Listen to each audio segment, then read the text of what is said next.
You are listening to I Am Refocused Radio with your host, Shamaya Reed. This show is designed to inspire you to live your purpose and regain your focus. And now, here's your host, Shamaya Reed. Welcome back to I Am Refocused Radio. Once again, we are here, and man, we have another show lined up for y'all. This should drop between tomorrow and just before the Super Bowl game. So whoever you're going for, I hope your team wins. I know most people are just liking sports. They want to watch the game, eat some nachos, and just have some fun. But we have a returning guest, this time on video. We have Jake Stahl, and he's the creator of Neurostrategy and CEO of Orchestrate, and he has a new book on the room. So this is going to be a topic that I hope you can take something valuable away. First and foremost, Jake, welcome back to the show. You clear your calendar once again to give another gift to our listening audience and now viewers of the show. How are you doing today? Trust me, the honor is all mine. I'm just flabbergasted that you had me back, and I truly appreciate it. Well, I saw the email. I said, you know what? Anyone who has this much passion in the email, they have to come back. So let's first start off. Give us some updates for those who have never heard you before or seen you before. Of course, they're underneath the rock, but for those who are joining in and watching this show, give us a little bit of background of what you've been doing. Sure. So I'm a 30-year sales trainer. I've done it across 6 countries, 47 states, and at last count, somewhere around 12,000 people. And the whole premise behind what I teach is I revolve it around behavioral psychology, social psychology, and neurolinguistic programming, which is what Tony Robbins has made blissfully famous for all of us practitioners.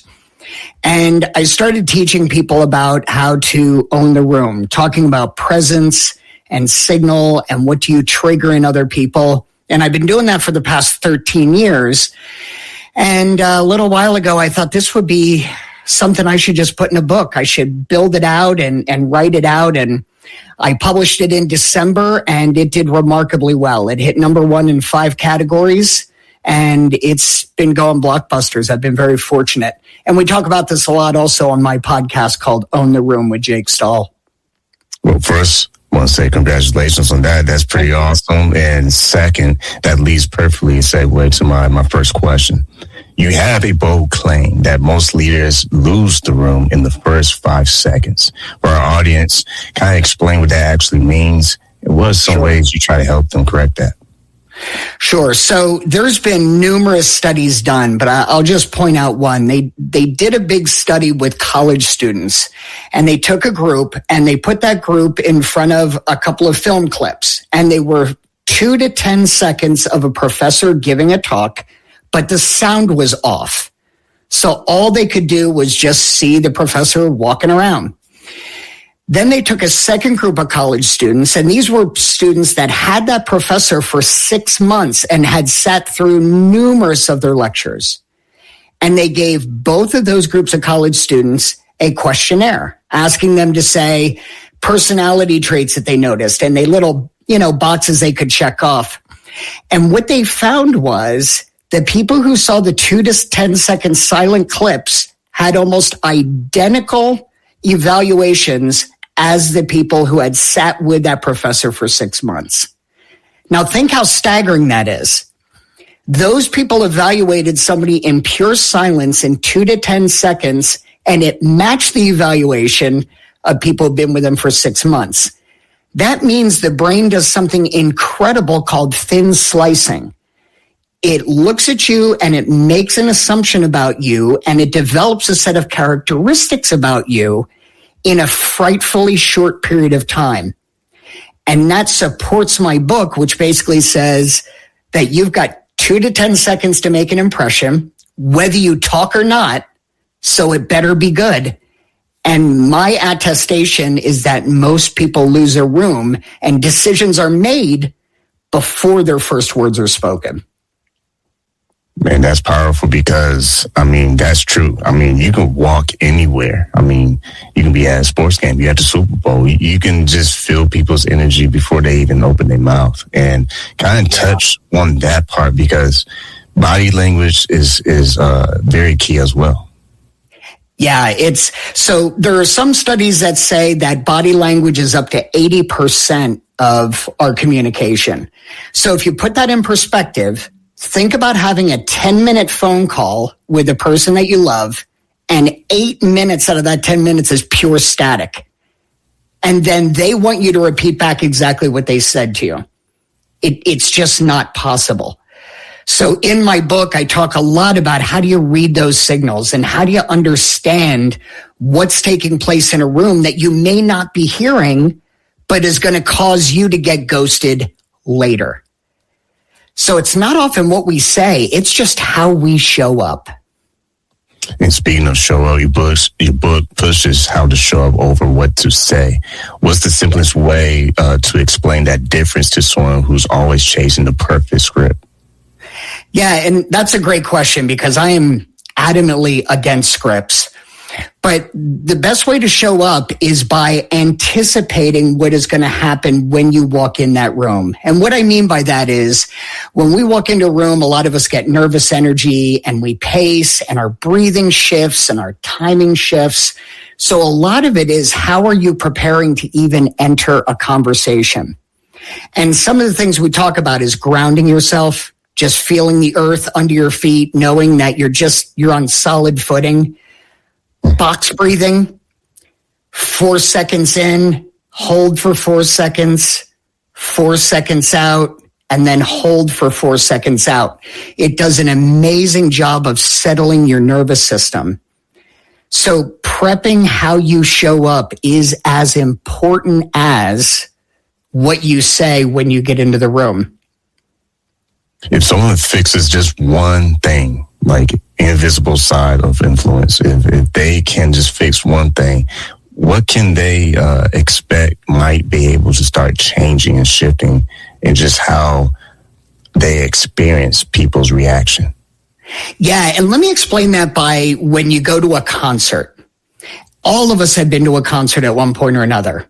And when you sit down in that audience, the group hasn't even come out yet, and you're like, oh man, I can't wait till they get here. You're all excited. That's what you can expect. I advocate in my book that if you change just a couple of things about the signals you send and the things you trigger in somebody else, the room will not just welcome you, but it will anticipate you. And we've all seen this, right? We've all seen that speaker that we'd never seen before, but we're dying to see them. That's all about how they prepped you before you even got there. And a very famous social psychologist called this persuasion. How much persuading did they do to you before they even showed up? Once again, listen to Refocused Radio and watching us online, talking to our guest today, returning guest, Jake Stahl. Get a copy of his book, Own the Room. It's out right now, has tons of great reviews, and you're about to find out why, because you might be the next one to type the review. So my next question is, what are some of the common hidden signals that people miss in conversation, especially in tense moments? Yeah, so, and this is a big one. I think we've always been taught, look for that certain thing. Look for the crossed arms. Look for a person sitting back in their chair. And this is exactly what that means.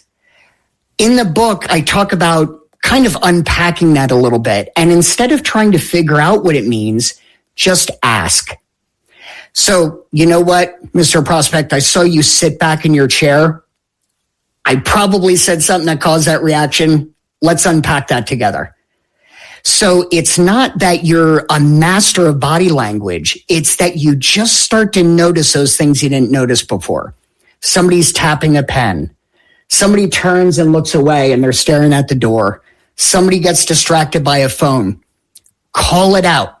Gently, politely, but call it out. Because in this day and age, we're all yearning to be heard. And we just want our voices respected. But we don't always know how to bring that out in a conversation.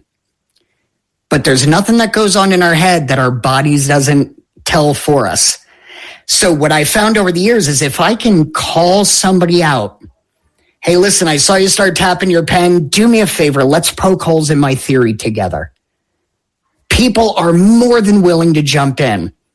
And I may start to hear things that they would have just taken back to their desk and used as an excuse to not ever reach out to me again.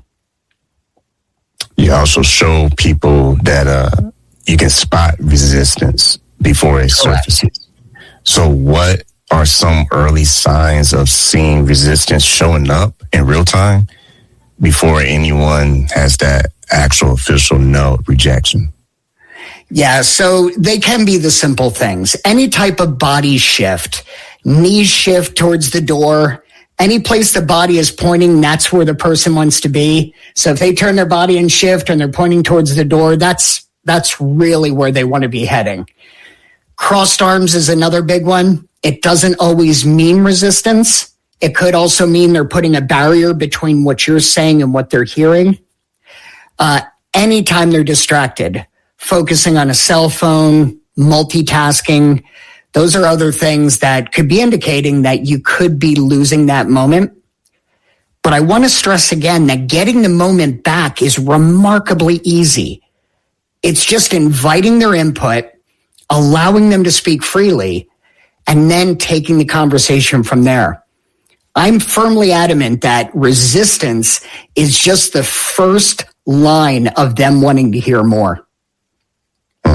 That's good. That's good. When you think about recovery, because people are watching, listening, and they're like, well, okay, that's great, but what about if I want to recover the room and get the opportunity to have a second chance, if you will?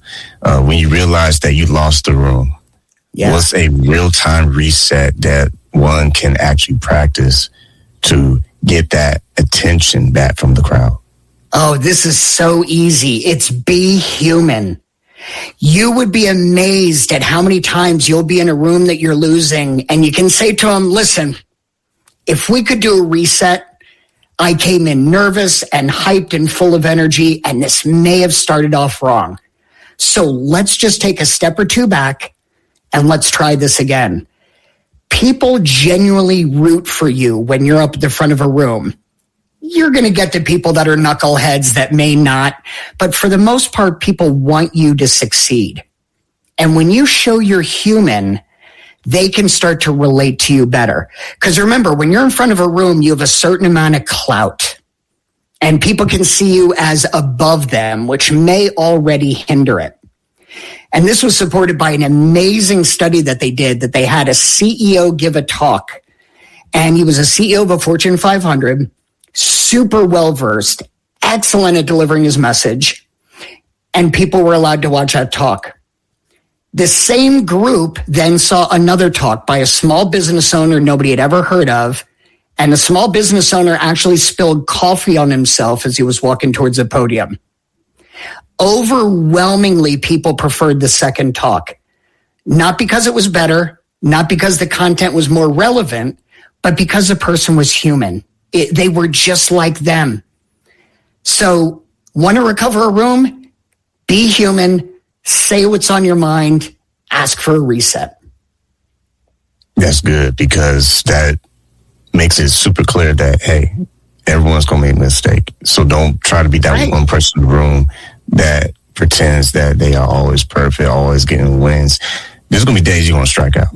There might be days you might even forget to even bring the bat out to do your job. You know, and that's when you know you have a bad day. And we all been there. But it's recovering from those bad days and learning from those bad days that sets you up for success. And when I say success, I'm talking about on your own terms. Because too many times we want to define it by how much money we have or how much influence we have. I mean, there's some people who have like 10 followers, but they have the most powerful things to talk about versus someone who has 10 million followers and they're just hot noise. Yeah, for sure. What would you say to our audience when they pick up a book and learn about your framework? Because you have a framework out there. It's STRATA. What is that, and what are some things that people can learn from that framework? Sure. So the framework is STRATA, and it stands for signal, trigger, reframe, anchor, transfer, and action. And it sounds remarkably complicated, but it actually takes place in seconds. And here's what it says basically. We all send a signal. Nervous, happy, confident. We all send a signal. We also need the ability to read the signal from a room. So the first part of STRATA says recognize your signal and the signal other people are sending. The second is, what do you trigger when you make a comment? A great example, I had a call with a prospect not long ago. The woman was beautiful and her glasses and earrings matched like they were made in the same factory. It was the coolest thing I'd ever seen. And so I complimented her. I said, God, your earrings and glasses are fantastic. Immediately, she started twirling her wedding ring, pulling it off, putting it back on. I had triggered something. So recognizing what you trigger in someone is extremely important. You may be triggering a way their dad talked to them 40 years ago.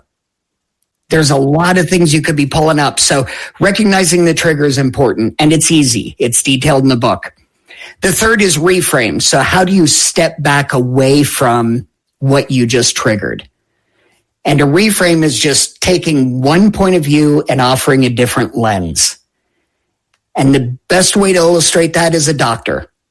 A doctor says, Jake, you have a disease and there's a 20% mortality rate. The reframe on that is there's an 80% survival rate. So we're just taking the same data, putting it through a new lens. The third piece is anchoring. So how do I anchor what we talked about so that you will always think about it from an emotional sense? Transfer is how do I make the idea your idea? And then action is getting someone to take action. And if you do STRATA just right, which the book clearly lays out, action is just the logical end result of everything you talked about in your conversation. And this is really easy. People who have started using the book have said, now that I can see what you showed me, I can never see it again. And it's helped me immensely in meetings, even at home with the kids. A lot of this is emphasizing what I hear a lot on the show, and that is being self-aware. Self-awareness, it allows you to stop assuming things and actually kind of look through the lens, if you will, of someone else who's watching you and say, oh, wow, I didn't realize that is how I was performing or how I was doing this or whatever. So being self-aware and everything you're talking about, it plays a huge role in order for you to position yourself to get better. It does. And one thing I'd like to emphasize about the book is that a lot of people think, oh, he must have gone through a brainstorming session or this was through years of corporate experience or selling.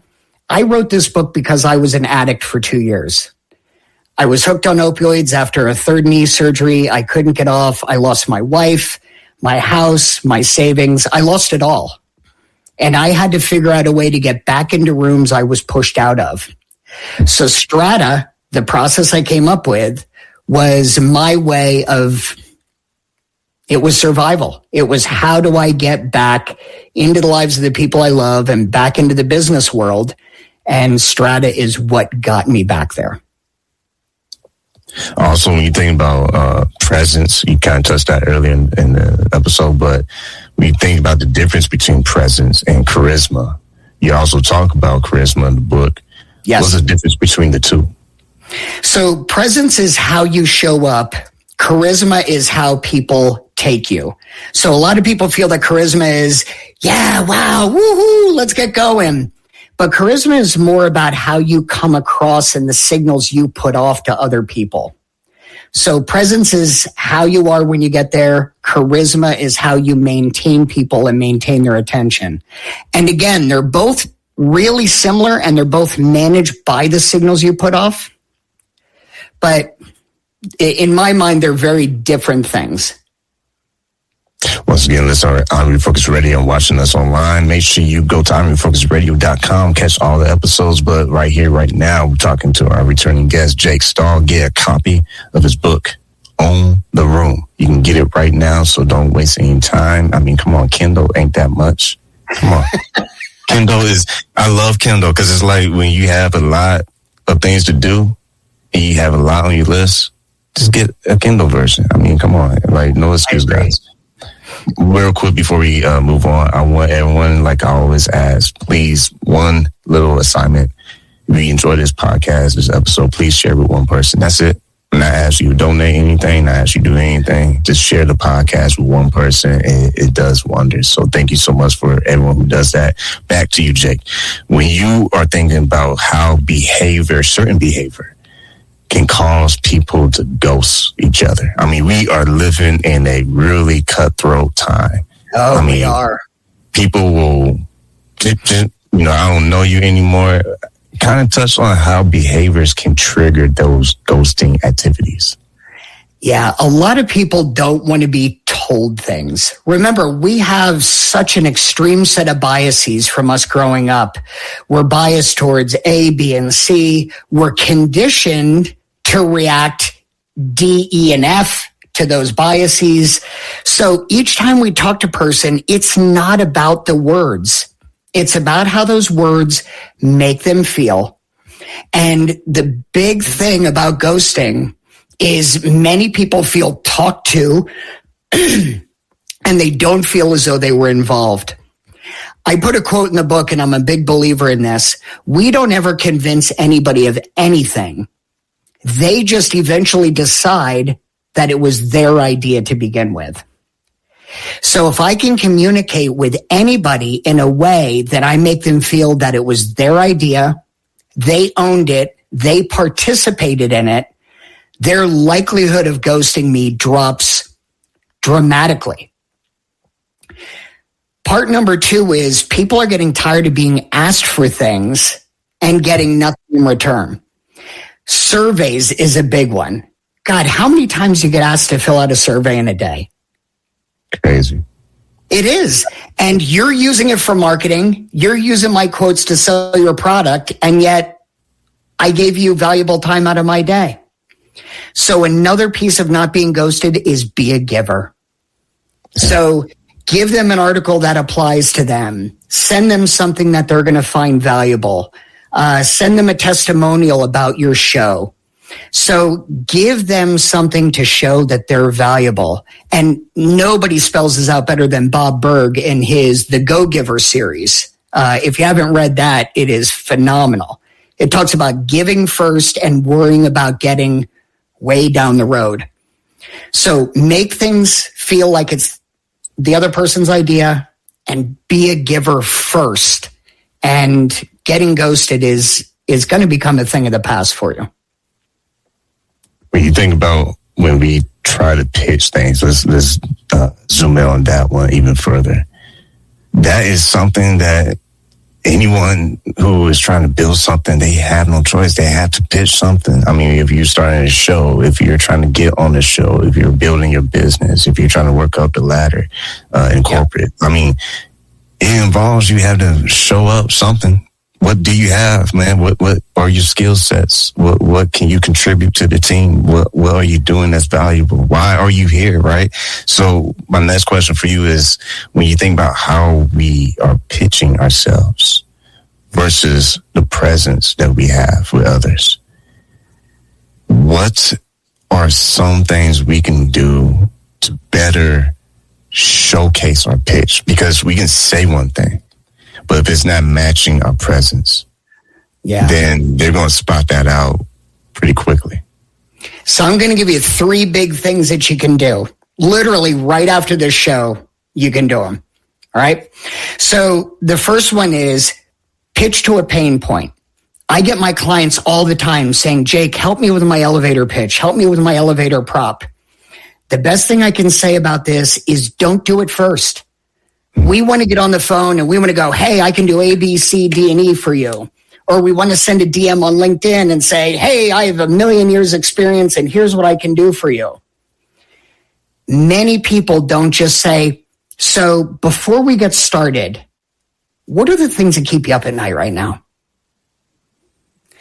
As soon as they start to talk about that, tailor your pitch to their pain points. The main reason pitches don't land is because we're not pitching them to what they actually care about. So take the time to do that. And my biggest piece of advice there, here's the takeaway. When you meet a person for a first time, don't say anything about you or what you do for 2 to 5 minutes.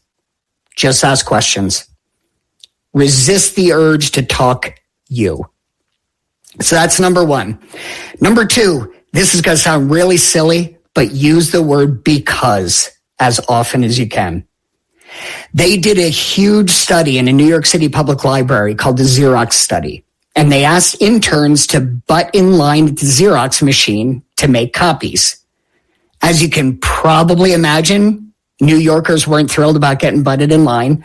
So they said to the interns, ask them if you can butt in line and give a good reason. So they were told to say, can I jump in line to make copies because I'm double parked? Because my wife's holding dinner? Because I have to pick the kids up? And they found that there was a 60% compliance rate.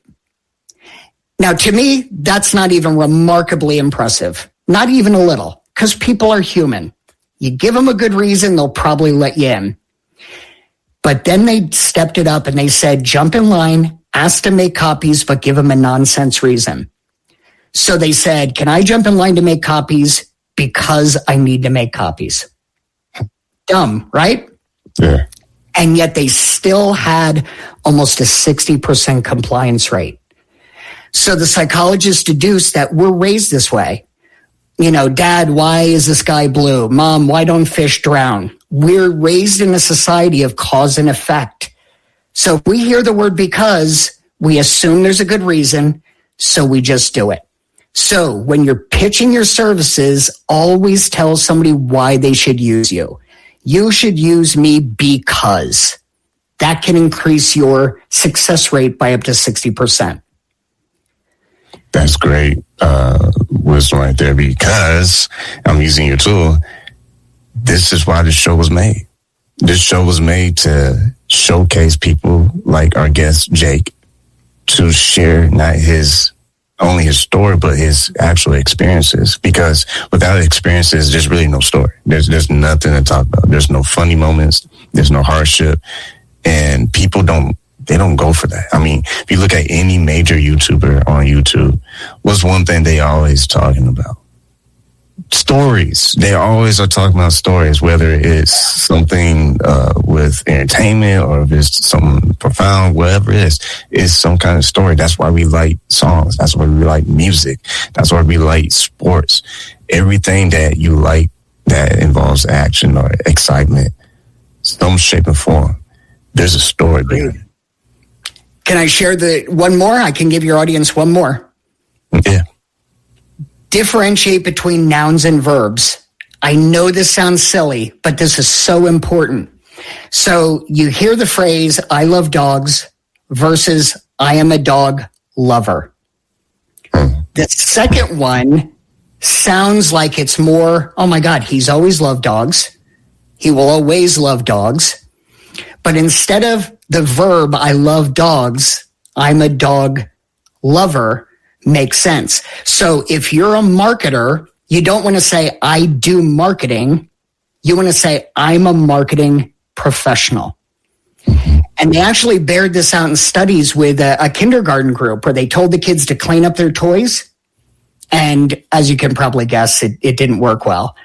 But when they said to the kids, become the teacher's helper, now you went from a verb to a noun, you made them part of a select group.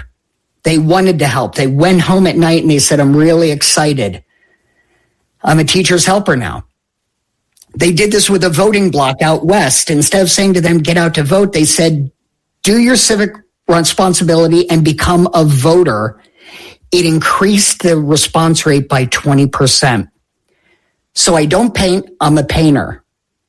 I don't draw, I'm an artist. And the reverse is also true. So you will hear a lawyer say, my client's not a criminal, the noun. He just did a couple of bad things, verb. So when you're talking about what you do or how you do it, the difference between a noun and a verb can make all the difference in how someone perceives you. we hear a lot of people throw out emotional or emotional intelligence. And for those who don't understand what that is, kind of break that down for us, because my next question for that, after that definition you give us, is how can we use that to get away from the defensiveness and sharpness of emotionally charged conversations? Yeah, so one thing they do find, and they've studied this a lot, is that calm spreads faster than anxious. And what I mean by that is if you get an anxious person in a crowd, their fear is going to spread. But if you get a calm person in a crowd, it's going to spread faster. So if you're in a heated conversation, it is so important for you to take a step back, slow your pace by anywhere from 10 to 15%, avoid any type of wavering in your voice, become more monotone and more stable, and give back a micro win to the other person. Mr. Prospect, I hear you're upset. What would you like the next step to be? Yeah. Give them back that micro control. And what you'll find is the more you do that, even just those 3 things repetitively, the calmer the situation's going to become. Because one thing they found is when people are super upset, they are letting emotion just run everything, and logic takes a complete back seat.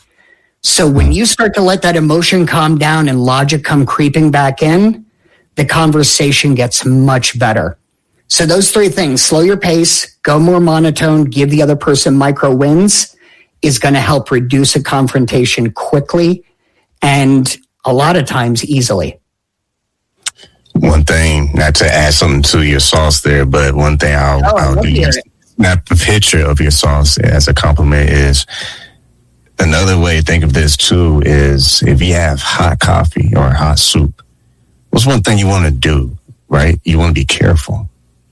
And that's what happens sometimes when we get too emotional, responding to something that just irked us, like ticked us off. And we have a whole laundry list of why we have every right to respond in any sharp, sarcastic, powerful way and just boom, boom, boom, just drop bombs everywhere, right? You want to be careful though, because like hot coffee gets dangerous. It can burn. Yeah. That's the same thing with our emotion. It can burn. It can hurt people. It can mess up relationships. It can cause people to ghost you. It can cause people to leave you. It can cause people to say, you know what? That's the last time that's happening. Yeah. So what do you say for those who, I mean, obviously you need help, professional help, get professional help, but what do you say to people in general speaking to watch how they get their emotions super high and allowed to get the best of them in the moment? Yeah, a lot of that, and I'm going to tell you, I like to stay in my lane here. Part of that is you need to understand how people view you. And the best way that I can picture this is we've all had that cell phone call that we look at the phone number or we see the picture of the person come up on our phone and we go, oh, not today. I don't have time for you today. So the way other people view you is critical, and it's hard to make a second first impression. As a matter of fact, some psychologists believe it's almost impossible to make a second first impression. So just taking stock of that, and again, centering yourself, breathing, prepping yourself for the conversation. I'm not a psychologist, so I can't tell people how to de-escalate real time. But I can say a lot of times at least becoming conscious of the fact that that's where it's going and taking a time out. One thing I recommend to all my clients is if you feel something escalating on a Zoom or you're in a room and you feel it escalating, you're in control. Say, hey, listen, I need 2 minutes. Give me a second. Get off the Zoom, go away, breathe for a little bit, and then come back. Or if you're in the room with somebody and things are getting really heated, listen, I got to go to the bathroom. I'll be right back. Go to the bathroom, regroup, try to get yourself under control, and then head back to the scenario. So sometimes it's just separating yourself for a few minutes is going to be enough to help you come back and be level-headed. Once again, listen to I Am Refocused Radio, watching us online, talking to our special guest today, Jake Stahl. Go get his book right now. On the Room is out and available for you all to get. Make sure you get that Kindle, because I don't want to hear nothing about the price, because, just help a brother out. Once again, my last question before we wrap this up, and I think this is good. What call to action do you have for our viewers, your readers, when they read the book? Because this is not a type of book that you just kind of read once and, I don't ever have to read this again. It's kind of one of those tools that you put in your toolkit, and it's like, you know what?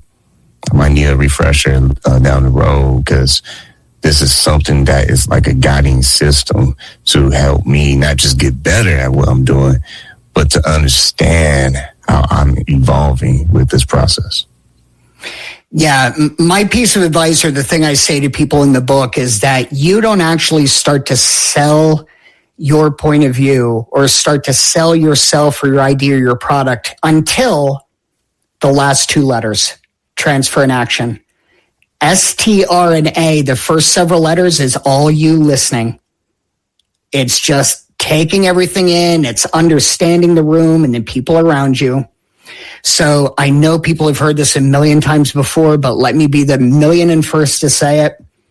Listening is the key to all of this. If you think it's your verbiage that's selling you, it is not, almost ever. And I'll give you a real life scenario.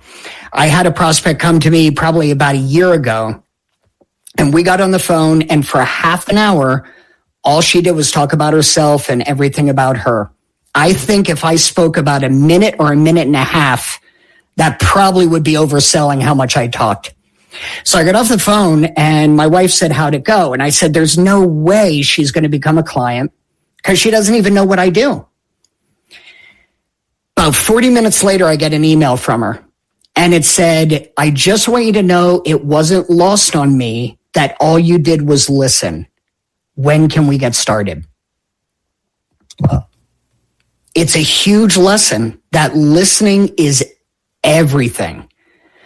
And, all the books, How to Win Friends and Influence People, Carnegie talks about that specifically.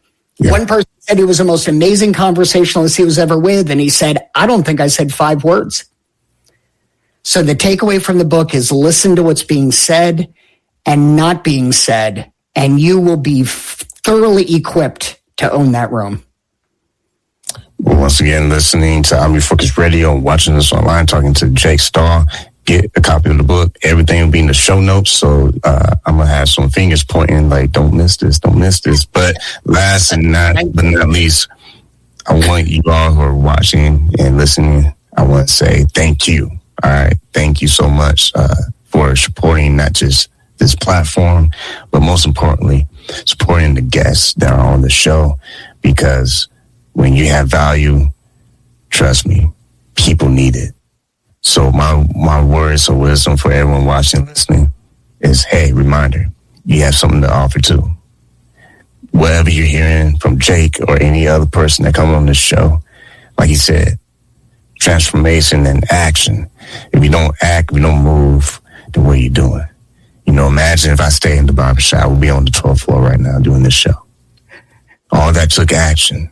I had to fail and have some funny moments along the way that I edit those out the highlight reel because those are too embarrassing. But you never have those funny stories if you don't move. So if you take one thing away from this show, this episode, get a copy of Jake's book. All right, that's the action part. And the next thing is share with a friend. And the last but not least thing, you do what you got to do to move. Whatever your dream is, I'm not trying to be spiritual and deep. I'm just trying to be real right now. This is a real moment. Like, if lightning only strike one more time, I'm going to be ready to catch that thing, because it may not ever strike in this place ever again like this in this moment. That's you. Whatever your dream is, whatever you're trying to do. You trying to start that podcast, you trying to do that book, whatever it is, take that action. If you had anything else you can take from this episode, if it's the very last one you ever listened to, because I can't land the plane, trust me, the fuel's getting low. I'm about to land it. Is you really have to believe that you can. Because until you can believe that, you're always going to sit around and wonder, when's my next shot? When's it going to be my turn? Don't be that person. And for that, no pressure, Jake, what do you want to say to our listeners and viewers before we check out? I agree with everything you just said, and I think it's amazing, and it's why I listen to your show, because you are an amazing host, and what you talk about here matters.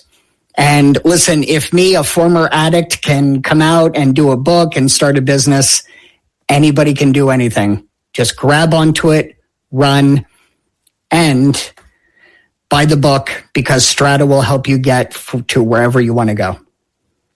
Once again, been having true honor having this amazing guest back again. I mean, you come back to I Am Refocused Radio, that's because you have some value.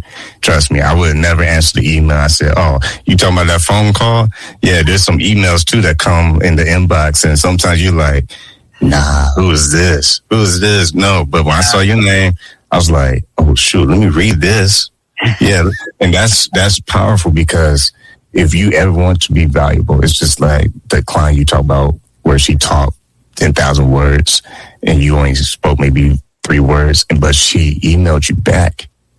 See, I feel, we can probably talk about this in another show, but I feel like when people are heard, there's a sense of security. So they not just trust the person, but they look forward to that connection with that other person, because they know there is something about that person that they can be heard, they can be seen, and that's powerful right there. But that's a whole nother show, so I won't open a can of worms.